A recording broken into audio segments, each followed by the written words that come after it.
안녕하세요. 저는 40대 여자입니다. 저는 남편과 결혼하면서 신데렐라 소리를 들었어요. 우리 집도 못 사는 집은 아니었는데 남편 집이 워낙 잘 사는 집이었거든요. 남편은 제가 일하던 회사 거래처 사장님이었는데 첫 만남이 아주 강렬했습니다. 그날은 사장님 비서가 아파서 못 나온 날이었어요. 거래처 사장님이 오시니 차라도 내가야 할 것 같다고 분위기가 어수선하더라고요. 다들 선뜻 나서지 못하고 있던 거죠. 그래서 제가 대수롭지 않게 손을 들었어요. 제가 할게요. 입사한 지 얼마 되지 않았을 때기도 했고 제가 하는 게 당연하다고 생각했던 것 같아요. 그런데 제가 들어오는 걸 본 거래처 사장님이 버럭 화를 내더라고요. 아니, 김 사장님, 신비서는 어디 갔습니까? 신비서가 오늘 아파서 못 나왔어요. 그래도 그렇지, 시대가 어느 때인데 여직원이 커피를 타옵니까? 제가 시킨 건 절대 아니고요. 직원들이 자발적으로 한 것 같습니다. 자발적으로 할 리가 있어요? 보니까 어린 직원 같은데. 저는 안절부절 못하고 있었어요. 제가 자발적으로 한 거 맞아요. 정말이에요. 제가 다급히 덧붙이자 거래처 사장님이 저를 가만히 보더라고요. 내가 무슨 말실수를 했나 싶어 사장님 눈치를 보니 사장님이 나가 있으라는 눈치를 주시더라고요. 급히 나가려는데 거래처 사장님이 다시 저를 불러 세웠어요. 심성이 참 착하네요. 네? 착하고 예쁘다고요. 사실 거래처 사장님이라고 해서 나이가 엄청 많을 줄 알았는데 우리 사장님보다 한참 어려 보이더라고요. 그래서인지 여직원이 차를 내오는 옛날 문화가 불편한 눈치였습니다. 거래처 사장님이 돌아간 후 우리 사장님이 분통을 터뜨렸어요. 어린 놈의 자식이 진짜! 우리 사장님은 젊은 사장의 지적이 불편한 것 같았지만 우리 회사로선 절대 놓쳐선 안 되는 거래처였거든요. 사장님은 직원들에게 소리쳤어요. 다음에 저 사장 또 오면 절대 여자 직원이 자네 오지 마. 그날 사무실 분위기가 얼마나 침울했는지 몰라요. 괜히 제가 나서는 바람에 분위기를 이렇게 만들었다는 생각을 지울 수가 없었어요. 그 일이 있고 한 달쯤 지났을 때였나? 일하고 있는데 누군가 제 책상 위에 쿠키 상자를 올려놓더라고요. 깜짝 놀라서 돌아보니 거래처 사장님이 저를 보고 있었어요. 얼마나 놀랐던지 자리에서 벌떡 일어났지 뭐예요? 사장님! 놀랐어요? 미안해요. 이 집 쿠키가 맛있는데 주고 싶어서요. 감사합니다. 근데 왜 이걸 저한테만... 그런데 주변을 보니 모두가 똑같은 쿠키를 받았더라고요. 저는 황급히 입을 다물었죠. 거래처 사장님은 웃음을 참으며 말했습니다. 맛있게 먹어요. 그러더니 바쁘게 가버리더라고요. 다른 직원들은 신이 나 있었어요. 야, 이거 엄청 비싼 쿠키 아니에요? 그러니까 우리 사장님도 안 주는 비싼 쿠키를 거래처 사장님한테 얻어먹네. 근데 왜 갑자기 쿠키 선물이지? 그러게, 명절도 아니고 오히려 우리 회사가 선물을 싸다 바쳐야 하는 입장 아니야? 다들 신기하다는 듯 재밌다는 듯 쿠키를 먹는데 제 뒤에 서 있었던 거래처 사장님이 자꾸 아른거리더라고요. 그날 이유도 모른 채 종일 마음이 좀 심란했어요. 그러다 며칠 뒤 조금 늦은 퇴근을 하고 나오는데 거래처 사장님이 회사 앞에 있는 겁니다. 제가 알기론 우리 사장님도 이미 퇴근을 한 뒤였거든요. 사장님, 저희 사장님은 이미 퇴근하셨는데요. 알아요? 아신다고요? 근데 왜 여기 계세요? 저녁 먹었어요? 저요? 거래처 사장님은 저에게 저녁을 먹자고 제안했고 그날 태어나서 처음으로 한우를 원 없이 먹은 것 같아요. 저녁을 먹은 뒤 차로 집 앞까지 데려다 주겠다고 하기에 그제야 정신을 차리고 물었어요. 근데 왜 저한테 한우도 사주시고 집까지 데려다 주신 거예요? 그게 이제야 궁금해요? 한우가 너무 맛있어서. 그가 막 웃더니 말했어요. 진짜 순수하고 예쁘네요. 그 남자에게서 예쁘다는 말을 두 번째로 들은 날이었죠. 그게 시작이었어요. 그 후로도 그 사람은 우리 회사에 올 땐 직원들 전체에게 선물을 주기도 하고 퇴근하는 저를 기다리기도 했어요. 알고 보니 저 하나 주려고 직원들 전체에게 선물을 주고 있었더라고요. 몇 번의 데이트를 한 뒤 그가 말했어요. 나랑 결혼할래요? 연애도 아니고 결혼이요?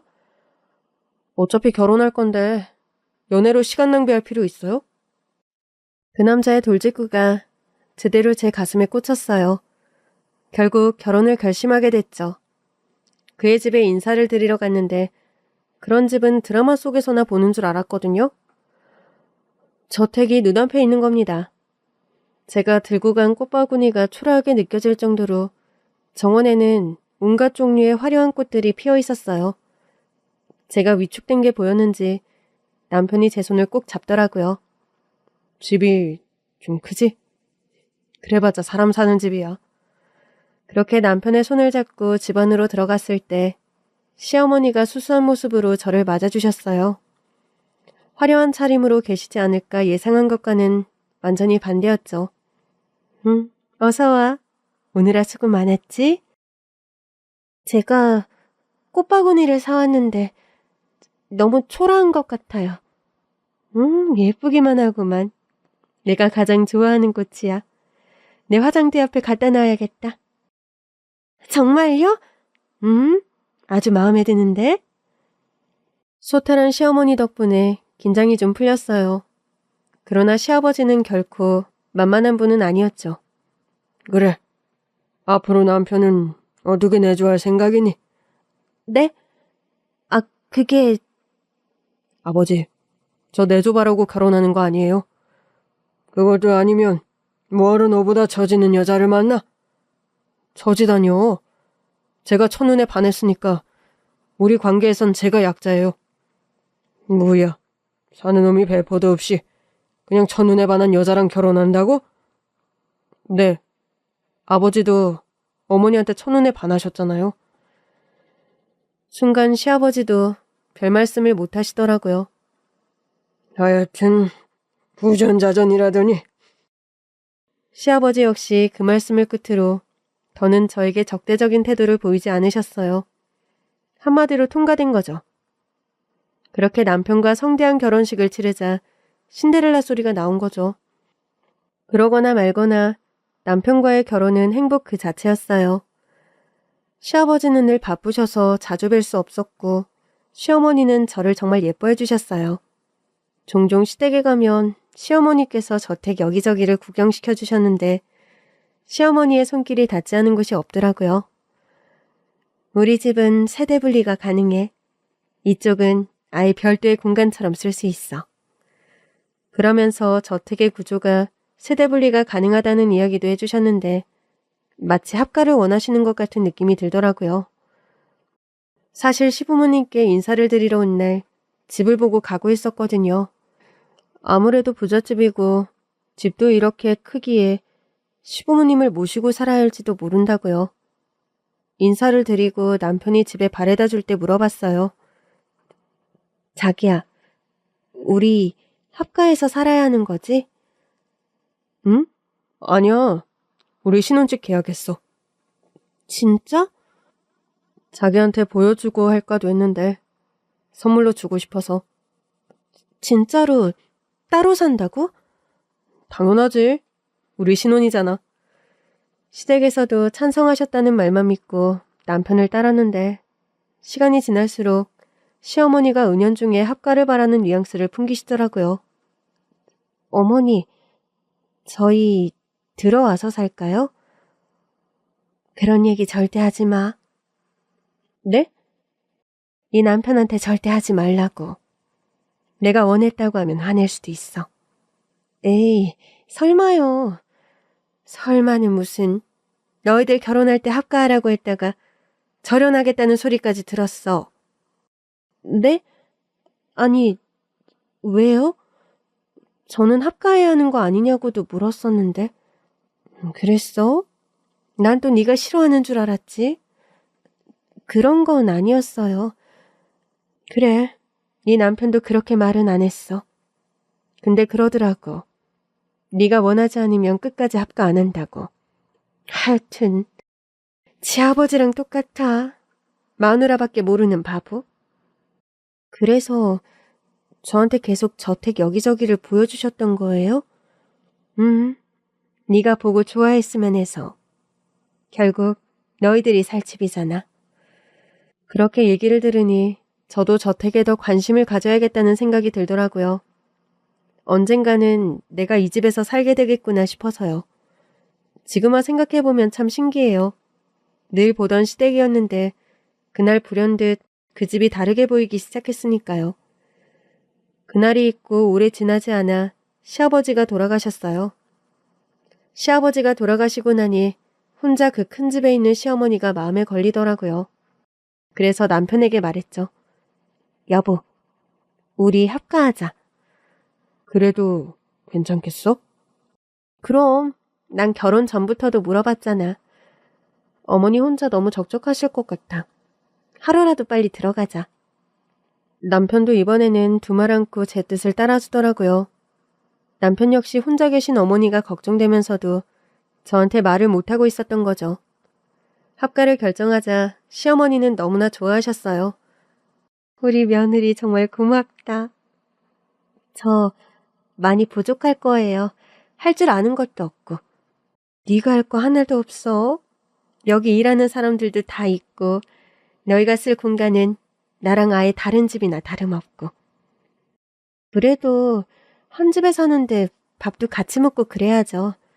네가 그렇게 해준다고 하면 나야 좋지. 합가한 뒤 저는 시어머니와 훨씬 더 친해졌어요.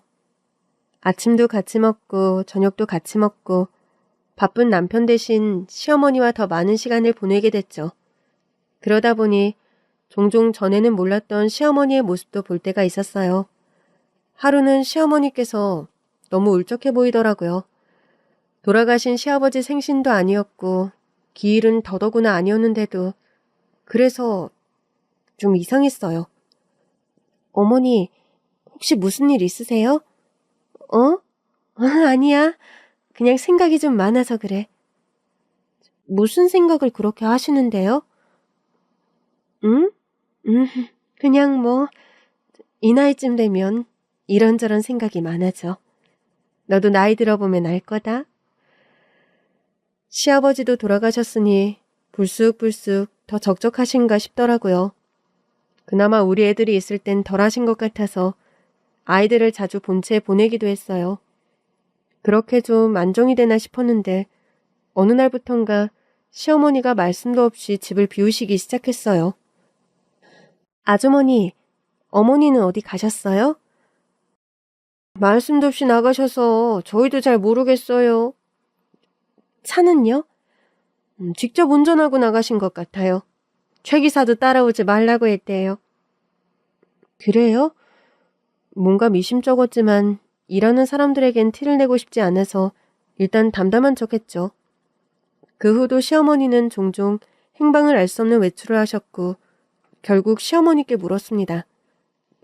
어머니, 오늘 어디 다녀오셨어요? 그냥 뭐 잠깐. 지난번에도 같은 데 다녀오신 거예요? 지난번? 모른 척 하셨지만 딱 봐도 제가 어떤 얘기를 하는지 다 아시는 것 같더라고요. 그냥 친구들 만나러 갔다 왔지. 근데 왜 최 기사님이랑 안 가셨어요? 요즘은 그냥 다 귀찮네. 혼자 다니고 싶고 그래. 아, 그래요? 그래도 혼자 다니시다가 무슨 일이라도 생기면 어떡해요. 전화라도 잘 받아주세요. 아, 내가 전화를 안 받았나? 이상하게도 행방을 알 수 없는 외출을 하시는 날이면 전화도 안 받으시더라고요. 네, 제가 오늘만 해도 5번은 넘게 걸었어요. 무음으로 해놔서 몰랐나 보다. 왜 무음으로 하셨어요? 원래는 벨소리로 크게 해두시잖아요. 잘 안 들리신다고. 아, 그렇긴 한데 왜 다 귀찮은 날도 있잖아. 그래서 그랬지? 그런데 시어머니께서 불쑥 그러시더라고요. 근데 이거 네 남편한테는 비밀로 해줘. 비밀로 하고 말 게 뭐가 있어요? 저는 그냥 어머니랑 연락이 안 돼서 걱정됐던 거예요. 그랬구나. 내가 앞으로는 전화 꼭 받을게. 석연찮은 대답과 반응이었지만 더 물을 수도 없는 노릇이었어요. 어쨌든 시어머니의 사생활이었으니까요. 그렇게 시간이 지났어요. 시아버지가 돌아가시고 큰 집에 혼자 사는 시어머니를 모시고 산 지 5년 후 시어머니가 이상할 정도로 자기 방문을 계속 잠그시더라고요. 한 번은 외출하시면서 저한테 신신당부하시는 겁니다.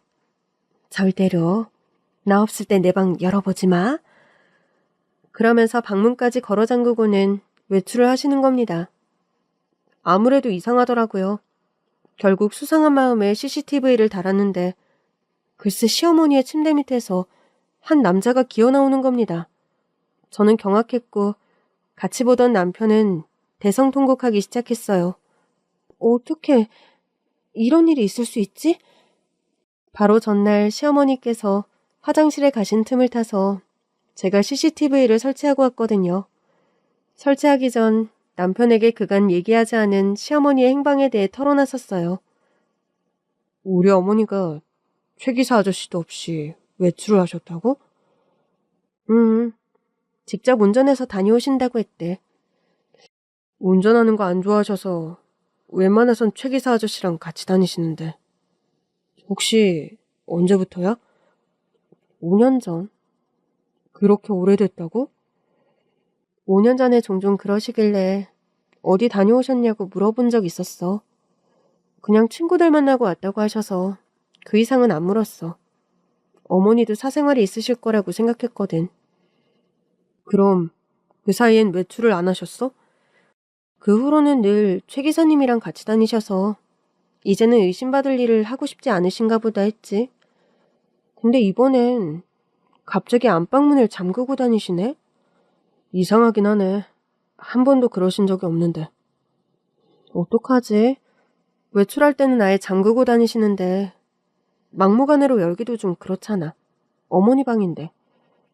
방문 안 잠겼을 때 카메라 설치하고 오자. 어? 그래도 어머니 사생활인데. 뭔가 이상하잖아. 나는 확인해야겠어. 어머니가 대체 왜 저러시는 건지. 혹시 모르잖아. 안 좋은 일이 있는데 우리한테 말씀 못 하시는 걸 수도 있어. 결국 남편이 구해온 초소형 카메라를 설치하기로 한 거죠. 설치하면서도 어찌나 오금이 저렸는지 몰라요.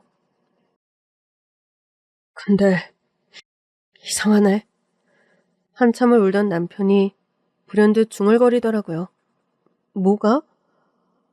당신이 카메라 설치할 때 저 남자는 저기 없었던 건가? 그러지 않았을까? 그러니 이렇게 걸렸겠지. 어떻게 어머니가 이러실 수 있어? 일단 어머니께 여쭤보자. 일단 본체로 갔는데 어머니가 또 최 기사님과 외출을 했다고 하더라고요. 우리 부부는 시어머니의 방문을 무작정 열기 시작했습니다. 가사도우미 아주머니가 안절부절 못하시더라고요. 그래도 이렇게 막 열면 혼나지 않을까요? 제가 책임질게요. 저한테도 신신당부하고 가셨거든요. 문 절대 열면 안 된다고. 제가 혼날 수도 있어요. 남편이 아주머니를 안심시켰지만 아주머니는 영 불안한 눈치셨어요. 아주머니, 저도 책임질게요. 이 안에서 이상한 일이 벌어지고 있어서 그래요. 우리끼리만 알아야 해요.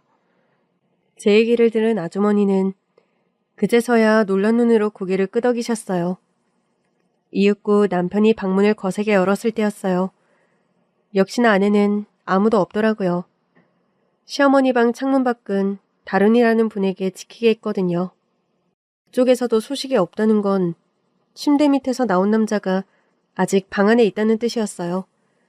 남편은 조심스럽게 들어가며 말했습니다. CCTV로 다 보고 왔어요. 그냥 나와요.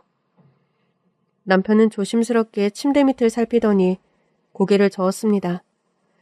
그 안에는 없다는 뜻이었어요.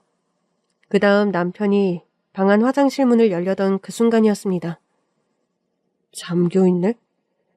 안방 안 화장실 문이 잠겨있더라고요.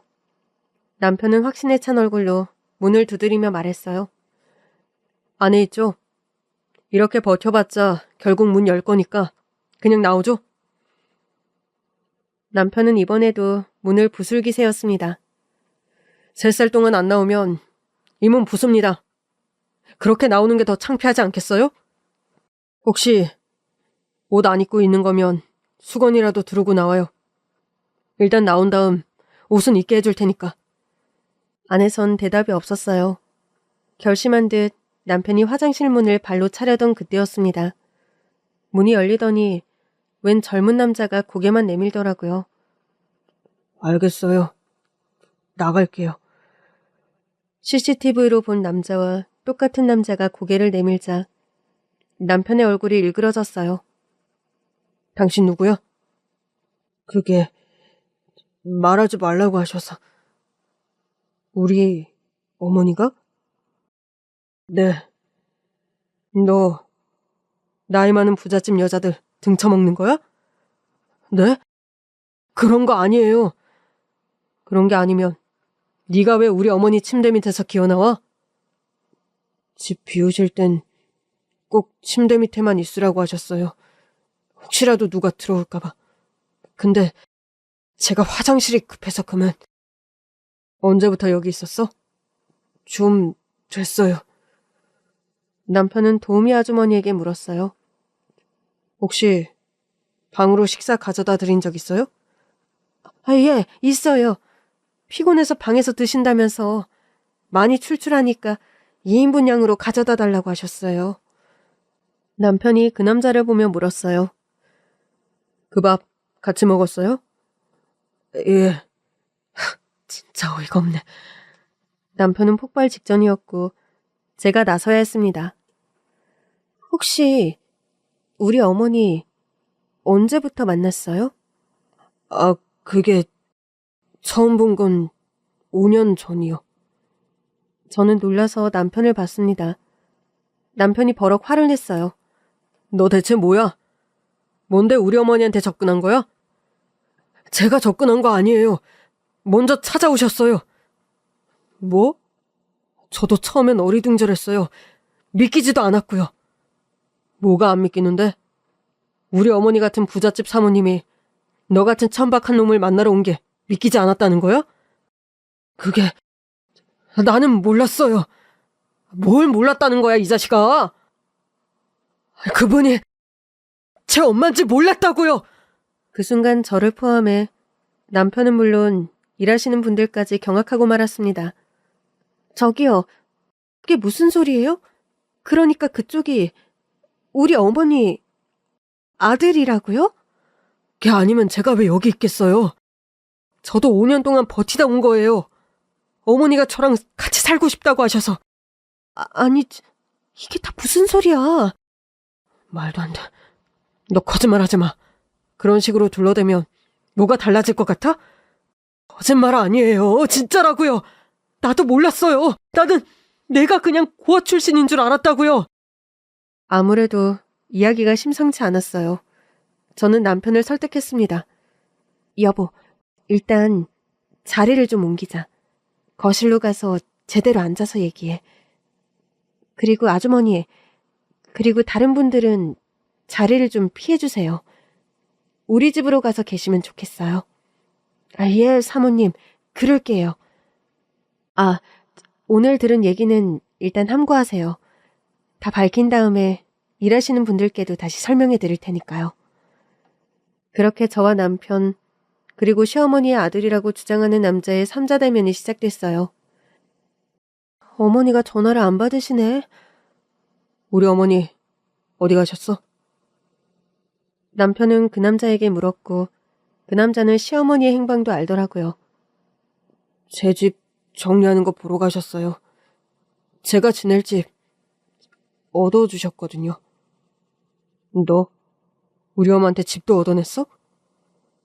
남편이 또 흥분하려고 하길래 제가 남편을 좀 말렸습니다.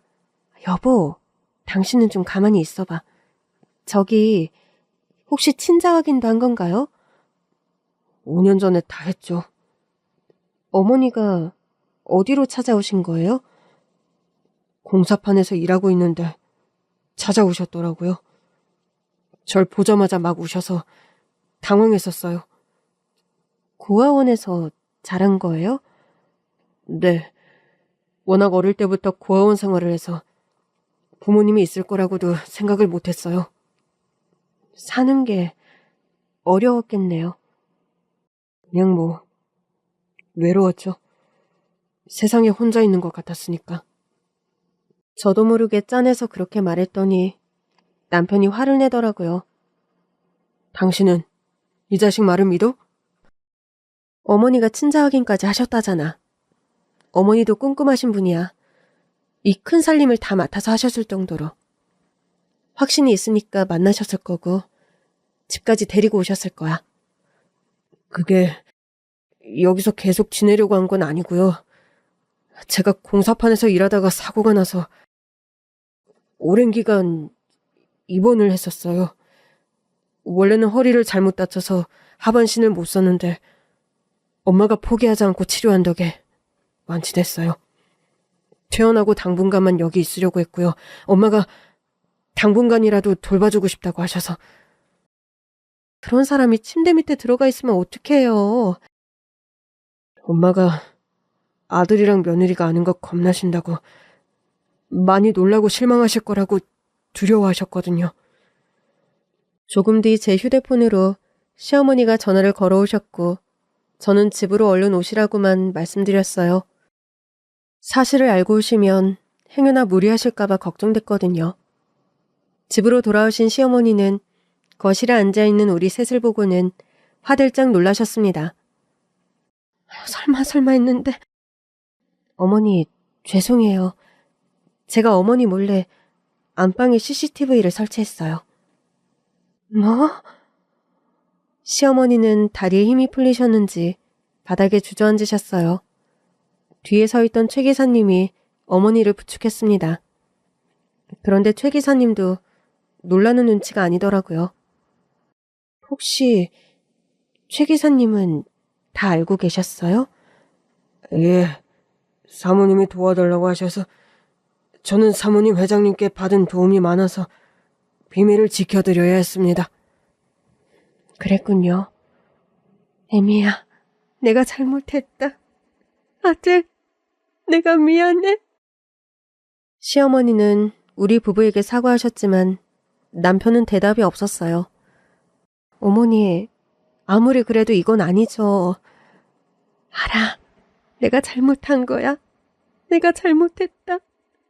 너희들한테도 잘못했고 얘한테도 잘못했어. 그게 아니라 이제 겨우 하반신 나은 사람을 침대 밑에 숨어있게 하시면 어떡해요. 뭐? 아니, 이제 막 퇴원했다면서요. 차라리 솔직하게 말씀을 하시고 편한 환경에서 몸조리할 수 있게 해주셨어야죠. 애미야. 도대체 어떻게 된 거예요? 내가 너희 시아버지 만나기 전에 결혼했었어. 아이도 가졌는데 그 사람이 내가 만삭일 때 사고로 세상을 떠났거든. 시어머니의 말씀에 남편은 충격받은 얼굴로 물었어요. 그럼 아버지도 속인 거예요? 아니야. 아버지는 내가 결혼했던 거 알고 있었어. 그 말은 자식이 있다는 건 몰랐다는 뜻 아니에요? 몰랐지. 어머니, 어떻게 이러실 수가 있어요? 아버지까지 감쪽같이 속이신 거예요? 나는 네 아버지 회사 비서였어. 결혼하고 임신해서 출산휴가까지 썼으니까. 내가 출산한 건 알고 있었지. 도대체 그게 무슨 뜻이에요? 나도 얘가 살아있는지 몰랐어. 네? 만삭일 때 애 아빠가 사고로 떠났고 애를 낳았는데 정신 차렸을 때 우리 엄마가 그랬거든. 애가 태어나자마자 잘못됐다고. 내가 애 얼굴이라도 보여달라고 했더니 이미 화장을 했다는 거야. 그땐 얼마나 울었는지 몰라? 그렇게 애 낳고 출산휴가 끝난 뒤에 그냥 회사로 복직했어. 가족을 둘이나 잃었으니 제정신은 아니었겠지. 그렇게 멍하니 회사에 오고 가고 있으니까 네 아버지가 내가 신경이 쓰였던 것 같아. 하나둘씩 챙겨주더니 결국 나한테 결혼까지 하자고 하더라고. 그럼 혹시 집안에서 반대는 없었어요? 왜 없었겠니? 내가 너무 별것 없으니까 다들 반대하셨지. 단지 그것뿐이었었어요? 내가 혼인신고를 안 했었어. 애 낳고 하려고 했는데 그 전에 전 남편이 떠나면서 호적상으로는 미혼이었거든. 애도 잘못된 줄 알고 있었으니까 네 시아버지가 집안에는 비밀로 하자고 하더라고. 가뜩이나 집안이나 학력도 밀리는데 그런 얘기까지 할 필요 있냐면서. 그럼 아버님도 어머님 과거를 다 알고 계셨던 거네요. 사실상 그런 거지만 네 시아버지 돌아가시고 후에 발견했을 땐 너무 좋기도 하고 먼저 간 네 시아버지한테 너무 미안하기도 하고 그랬어. 본의 아니게 그 사람을 속인 거잖아. 나를 있는 그대로 사랑해서 아내로 받아준 사람인데. 속이려고 속인 건 아니잖아요. 만약 애가 있었다는 걸 알았어도 그 사람은 나랑 결혼했을 거야. 애까지 받아줬겠지. 그랬다면 집안이 발칵 뒤집혔겠지만. 아버님이 로맨티스트셨네요. 그 사람이 보기엔 성미도 급하고 날카로워 보여도 실은 다정하고 따뜻한 사람이었어.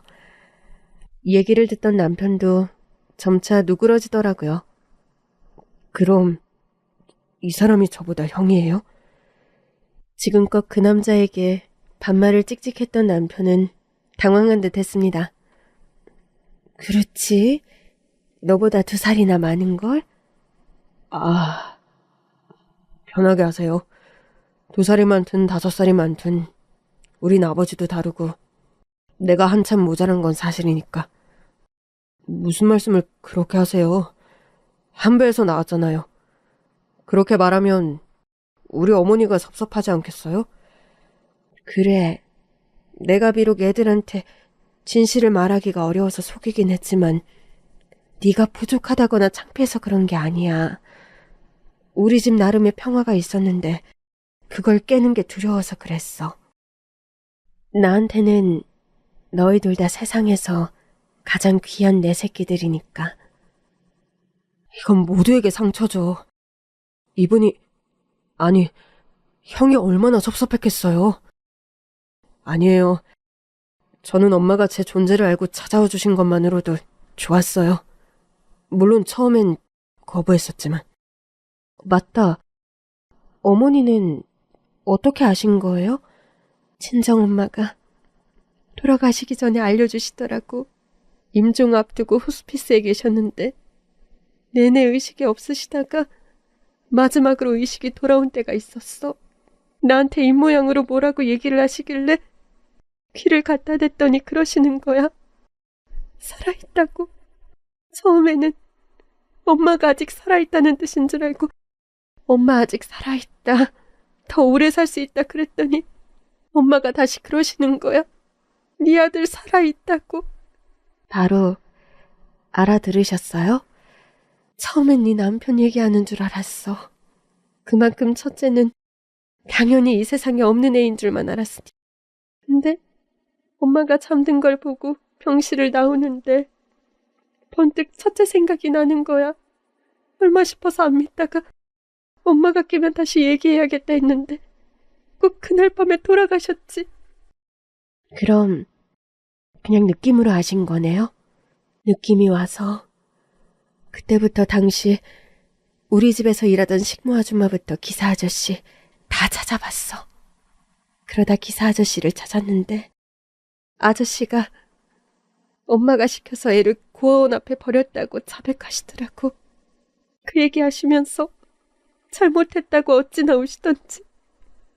그 고아원이 어디냐고, 날짜 기억하느냐고 물어서 겨우겨우 찾아낸 거지. 시간이 꽤 걸렸을 것 같은데요? 몇 년 걸렸어. 겨우 찾았을 땐 공사장에서 막노동하고 있더라고. 알아보셨어요? 얼굴을 보는데 제 아빠랑 똑 닮은 거야. 한눈에 알아봤어. 그런데 갑자기 남편이 눈물을 흘리는 겁니다. 여보, 아까도 울더니 또 우네? 아까도 울었다고? 왜? 어머니 방 CCTV 보다가 울더라고요. 침대 밑에서 아주버님이 기어나오니까. 아주버님은요, 무슨. 저는 앞으로도 조용히 살 거예요. 그냥 군 식구라 생각해주세요. 그래도 그건 아니죠. 안 그래, 여보? 이번엔 왜 우는데, 응? 남편이 겨우 눈물을 닦더니 말했어요. 그냥 갑자기 어머니랑 형 인생이 불쌍해서 눈물이 났네. 아까 CCTV 보면서는 왜 울었어? 온통 터져서.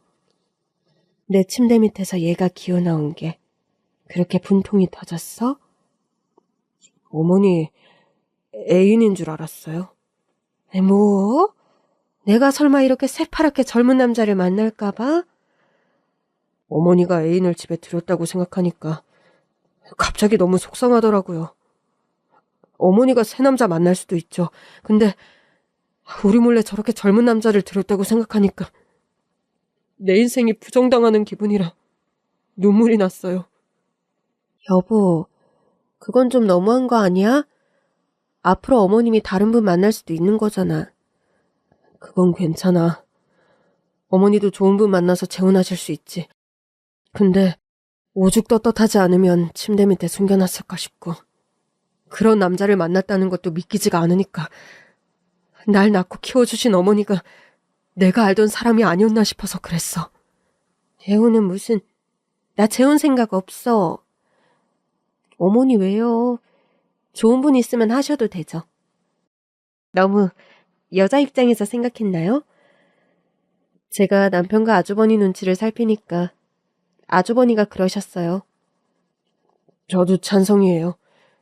처음에 엄마가 찾아오셨을 때 온몸에 명품을 두르고 있길래 매몰차게 밀어냈었거든요. 이렇게 잘 살면서 날 버린 건가 싶어서요. 근데 매번 찾아오셔서는 한마디라도 살아오신 얘기를 해주시려고 하시더라고요. 원래는 가난한 집 딸이었고 가난한 아버지랑 만나서 결혼했던 얘기. 그러다 아버지가 돌아가셨고 어머니도 모르는 사이에 제가 버려졌고 그 얘기를 하시면서 막 우시는데 아버지랑 저를 잃은 슬픔이 고스란히 느껴질 정도였어요. 그래서 어머니가 내민 손을 더는 밀어낼 수가 없었죠. 그저 부잣집 마나님인 줄 알았는데 고생 많이 하셨구나 싶어서요. 저는 지금이라도 어머니가 좋은 분 만나서 연애라도 더 하셨으면 좋겠어요. 아직도 아름다우시잖아요. 그럼요. 꼭 재혼 아니어도 같이 책도 읽고 산책도 다니는 분 만나서 더 즐겁게 사시면 좋죠.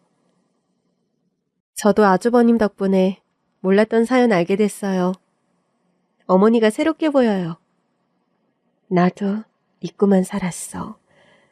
부잣집 마나님 돼서 뭐 하나 아쉬울 게 없이 살았으니까. 그러다가도 얘 태어난 날만 되면 나도 모르게 마음이 가라앉더라고. 혹시 종종 어머니가 슬퍼 보이던 그날이에요? 맞다. 우리 집 식구 중 네가 유일하게 내가 슬플 걸 알아봤었지. 나한테 무슨 일 있냐고 물어본 사람도 네가 유일했어. 그게 자식을 잃은 슬픔이었을 줄은 꿈에도 몰랐어요.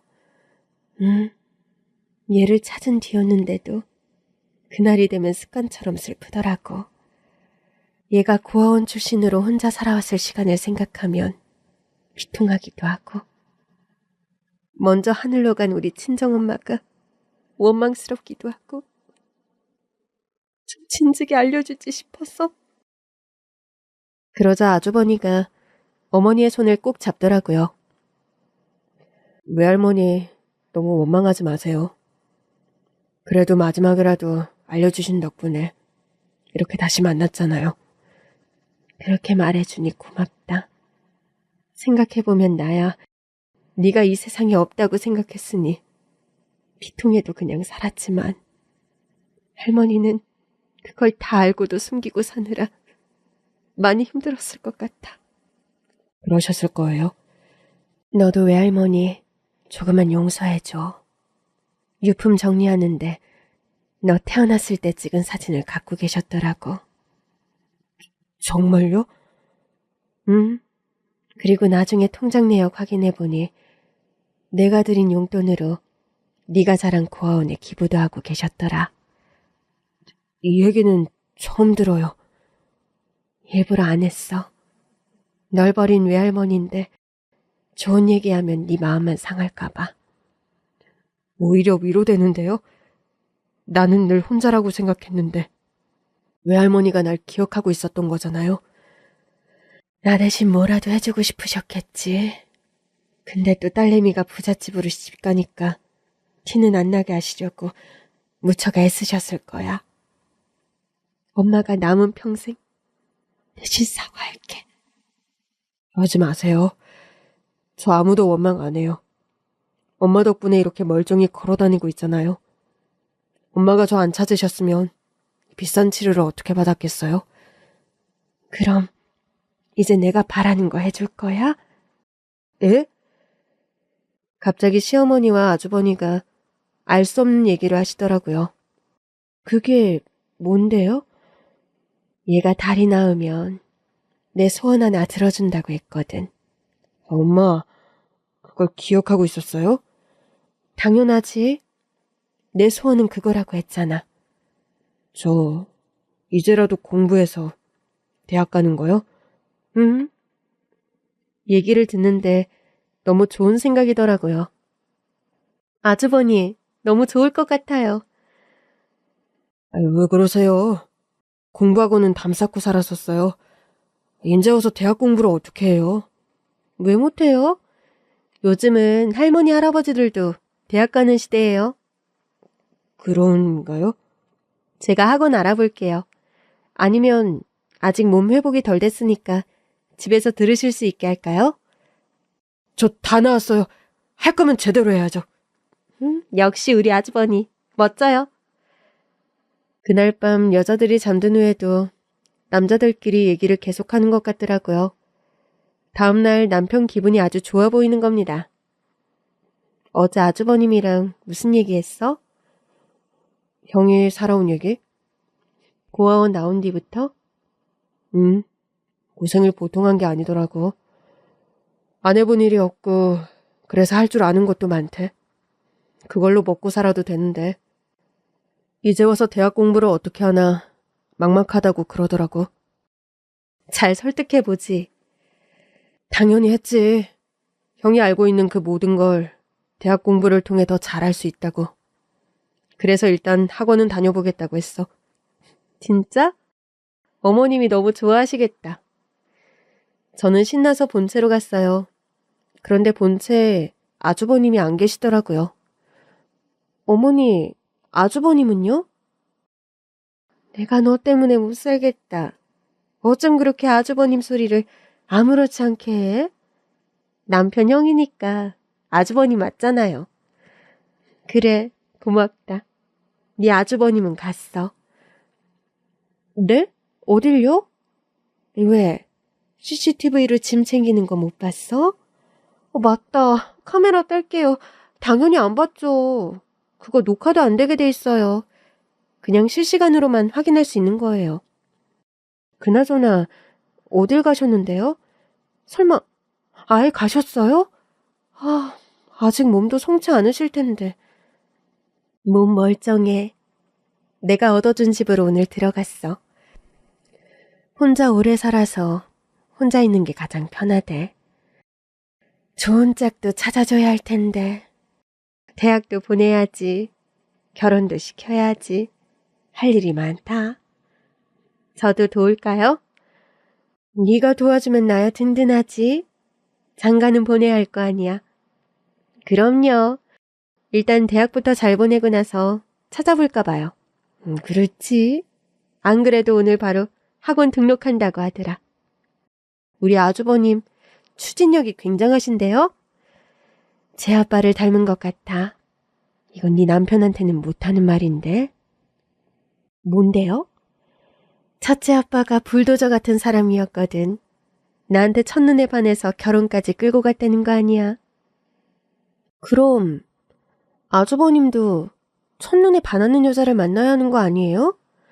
아, 그럴 수도 있겠네. 시어머니는 어느 세월에 아주버님을 장가까지 보내냐며 한탄하셨어요.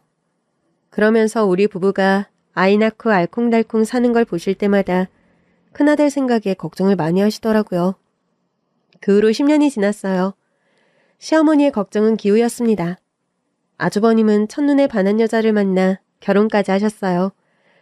대학도 졸업하셨고 대학원까지 들어가서 지금은 박사 준비까지 하고 계십니다. 가족끼리 다 모이면 그렇게 재밌을 수가 없어요. 엄마랑 다시 안 만났으면 제가 공부 체질인지 어떻게 알았겠어요? 내가 공부를 좋아했거든. 우리 집이 가난하지만 않았어도 공부해서 교수 되고 싶었다는 얘기도 한 적 있는데 우리 아들이 교수가 될 줄이야. 엄마, 아직은 시간 강사예요. 대학에서 학생 가르치면 교수지. 그런 소리 마세요. 진짜 교수들이 들으면 불쾌해요. 나는 네가 대학 졸업하고 나서 대학원 공부 더 하고 싶다고 했을 때 얼마나 기뻤는지 몰라. 어머니랑 우리 재수씨 말 잘 들은 덕에 인생 역전했죠. 유학 가서 이 사람도 만났으니까. 그럼 나한테도 두 분이 은인이네요. 형님과 아주버님은 외국에서 대학원에 다닐 때 만난 인연이었어요. 둘이 웃는 모습이 어찌나 닮았던지 처음 인사를 하러 왔을 때 모두가 웃음 참기를 해야 했을 정도였죠. 형님, 우리 식구가 돼주셔서 감사해요. 아, 좀 더 일찍 만났으면 아이도 낳고 더 다복했을 텐데. 좀 아쉬워. 두 분 다 공부하느라 바쁘시잖아요. 두 분이 더 행복하게 사시면 되죠. 그런가? 그래. 나는 우리 조카들 실컷 아껴주면서 살아야겠다. 그래 주시면 제가 더 좋죠. 두 분 다 결혼이 좀 늦은 탓에 아이는 없었지만 왜 둘로도 충분해 보이는 사람들이 있잖아요. 제 눈에는 그래 보였어요. 다만 시어머니는 큰아들에게서 손주를 못 보신 게 좀 아쉽지 않을까 걱정은 되더라고요. 가족 모임이 끝나고 시어머니께 슬쩍 말을 걸어봤어요. 어머니, 기분 좋아 보이시네요? 아휴, 이제 나는 여한이 없어. 애도 낳았으면 좋았겠지만 둘이 좋다는데 더 바랄 게 없지? 안 그래도 어머님이 그거 섭섭하실까봐 걱정했는데 아니시라니 다행이에요. 섭섭하긴 무슨. 막노동하는 첫째를 본 게 아직도 눈에 선해. 내 심장이 다 철렁하더라고. 왜요? 고생 많이 한 것 같아서요? 애가 비실비실한데도 그 큰 짐을 이고 걸어가더라고. 먹고 살기 위해 얼마나 애썼을지가 눈에 보이니까. 나는 이렇게 잘 먹고 잘 살았는데 내 아들은 이렇게 살고 있었구나. 나는 지옥불에 떨어지겠구나 싶었어. 시어머니가 그 말씀을 하시면서 눈물을 훔치셨어요. 어느샌가 다가온 남편이 티슈를 꺼내드리더라고요. 아들, 고마워. 형 잘 받아줘서. 제가 뭘 했다고요? 네 형 결혼식도 네가 다 준비해줬잖아. 회사 일도 바쁜데.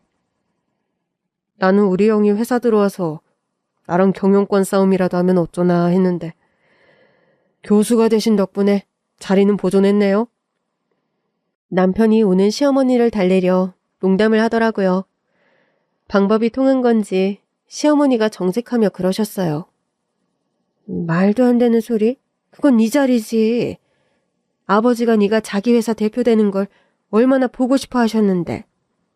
아버지 돌아가시고 네가 네 사업 정리하고 아버지 회사로 들어갔을 때 그건 정해진 거였어. 그럼 형이 우리 회사 들어와서 일하고 싶다고 했어도 반대하셨을 거예요? 솔직히 그건 반대하지. 다른 길로 먹고 살면 되는데 굳이 우리 회사까지 들어올 게 뭐 있어? 어머니, 솔직히 저보다 형이 좋죠? 키우지 못해서 더 애틋하고. 시어머니가 가만히 생각하시더니 남편 머리를 쓰다듬으셨어요. 너 어릴 때 내가 품에 안고 매일 이렇게 머리 만져줬는데 그러면 내 품에 안겨서 솔솔 잠들곤 했다? 기억나? 당연히 기억하죠. 초등학교 올라가서도 그랬잖아요. 맞아. 덩치는 점점 커가는데 계속 내 무릎에 앉겠다고 해서 결국 네 아버지가 자기 무릎에 앉으라고 널 데리고 갔었어. 그때 저 울지 않았어요? 너 기억하는구나? 울고불고 난리도 아니었지. 엄마가 더 좋다면서 엄마한테 찰싹 달라붙어서는. 에휴, 그랬던 녀석이 이제는 자기 마누라밖에 모르니 내가 아주 신기하다니까. 어머니, 은근히 말 돌리시네요. 알겠어요. 안 물어볼게요. 그냥 농담한 거예요. 낳고 키운 정을 어떻게 이기겠니? 네 말대로 내가 못 키워줘서 살아있었는지도 모른 채 살아서 그게 미안해. 그래서 네 형을 보면 늘 미안한 마음만 들어. 저도 자식 낳아보니까 그게 뭔지 좀 알 것 같아요. 어머니 마음 이해해요. 내가 처음 품에 안아본 자식도 내 손으로 울고 웃으며 키운 자식도 너뿐이잖니. 나한테는 네가 첫 자식 같아. 그럼 형은요? 걔가 오히려 둘째 같지? 널 다 키운 다음에 키운 자식 같으니까. 그러니까 우리 아들 행여나 섭섭할 때 있더라도 엄마가 뒤늦게 자식 하나 더 키운다 생각하고 용서해줘. 그런 거 아니라니까요. 저 우리 와이프 있잖아요. 너희들이 없었으면 어쩔 뻔했니? 너희가 없었으면 나는 평생 네 형 숨긴 채로 살았을 거야. 차라리 발각돼서 속이 다 시원했다니까. 하긴 저는 어머니 방에 CCTV 단 거로도 혼 많이 날 줄 알았는데 전혀 안 혼내셨잖아요. 차라리 속이 후련했어. 첫째한테도 숨어있게 하는 게 미안했거든. 우리는 요즘도 그 즈음을 생각하면 웃음이 나요. 시어머니 방 침대 밑에서 기어나오던 아주버님을 생각하면 박장대소를 합니다. 아주버님께도 그 영상을 보여드린 적이 있는데 본인도 민망해하면서 그러셨어요. 저 때는 나도 얼마나 쫄아 있었는지. 내가 발각되면 엄마가 이상한 사람 된다는 생각에 간이 콩알만 했잖아. 이제 아주버님은 처음 봤을 때와는 분위기부터 다른 사람이 됐어요. 처음에는 바짝 말라있던 사람이 체격도 건장해지고 그 다음에 형님을 만났거든요. 물론 아주버님 부부가 참석하지 못하는 가족 행사가 있긴 했어요. 바로 시아버지의 기일이요. 이날만큼은 시어머니도 철저하게 우리 식구들만 데리고 제사를 지내셨어요. 여보, 당신 덕분에 잃어버렸던 아들도 장가까지 잘 보냈어요. 이 은혜 잊지 않고 당신 만나서 고맙다고 꼭 인사할게요. 그러니까 잘 지내고 있어요? 저에게 시아버지는 돌아가시기 전까지는 분명 좀 매서운 분이었거든요. 제가 아주 마음에 드시는 게 아니라 그런지 말도 잘 안 건네셨고 인사를 드려도 그래 하고 지나가시는 게 다였어요. 제사를 마치고 정리를 하면서 시어머니께 그 얘기를 했더니 어머니가 막 웃으시더라고요. 그 양반이 널 안 좋아했다고? 널 얼마나 귀여워하셨는데? 에이, 설마요. 저랑 엄청 서먹서먹하셨었어요. 며느리를 어떻게 대해야 하는지 몰라서 그랬을 거야. 자기 아들한테도 무뚝뚝한 아버지였거든. 너 출산할 때마다 용돈 두둑이 준 거. 나 아니고 네 시아버지야. 네? 어머님이 주시는 줄만 알았어요. 어디 그뿐이니? 그동안 내가 너한테 선물해 준 것도 다 시아버지가 해준 거야. 나한테는 절대 말하지 말라고. 말하면 다시는 안 할 거다 그래서 내가 일부러 말 안 한 거야. 네 시아버지가 쑥스러움이 엄청 많았거든. 이제 시아버지는 저에게 세상에서 제일 가는 로맨티스트로 기억돼요. 남편도 자식도 잃고 혼자 둔 시어머니와의 결혼을 결심한 남자라니. 그래서 제가 시아버지 칭찬을 하면 남편이 종종 질투합니다. 자기도 꽤 로맨티스트라면서. 이렇게 우리 시어머니의 침대 밑에서 기어나온 남자와 가족이 되어 잘 지내고 있어요. 남편도 형이 생긴 게 꽤 든든한 눈치더라고요. 앞으로도 의에 있게 잘 지내면서 오랜 시간 또 하나의 가족으로 서로를 의지하며 살아갔으면 좋겠습니다.